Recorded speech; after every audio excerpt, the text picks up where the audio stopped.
തൃശൂരിലെ തോൽവിക്ക് പിന്നാലെ കടുത്ത അതൃപ്തിയിലാണ് മുരളീധരൻ.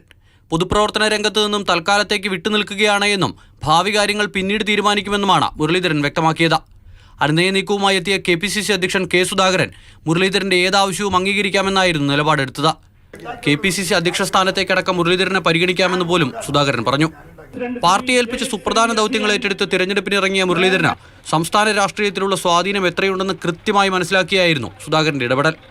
എന്നാൽ അനുനയ നീക്കത്തിന്റെ ഭാഗമായി ലഭിച്ച വാഗ്ദാനങ്ങളൊന്നും തൽക്കാലം സ്വീകരിക്കേണ്ട എന്നാണ് മുരളീധരന്റെ ഇപ്പോഴത്തെ നിലപാട്. ചെറിയൊരു ഇടവേളയ്ക്ക് ശേഷം തലസ്ഥാനം കേന്ദ്രീകരിച്ച പ്രവർത്തനം ശക്തമാക്കും. K. മുരളീധരന് കൃത്യമായ വേരോട്ടമുള്ള മണ്ഡലമാണ് വട്ടിയൂർക്കാവ്. അവിടെ നിന്ന് നിയമസഭയിലേക്ക് മത്സരിക്കുന്നതാകും മുരളീധരന്റെ പ്രഥമ പരിഗണന. തിരുവനന്തപുരം അടക്കമുള്ള മണ്ഡലങ്ങളുടെ സാധ്യതയും മുരളി തേടും. മുരളീധരൻ മുന്നോട്ട് വയ്ക്കുന്ന ആവശ്യങ്ങൾക്ക് മുന്നിൽ മുഖം തിരിക്കാൻ നിലവിലെ അവസ്ഥയിൽ പാർട്ടി നേതൃത്വത്തിനുമാകില്ല. അതിനാൽ തന്നെ മുരളിയുടെ മനസ്സിലിരിപ്പ് എന്താണെങ്കിലും അത് അംഗീകരിക്കപ്പെടും. മാതൃഭൂമി ന്യൂസ്, തിരുവനന്തപുരം.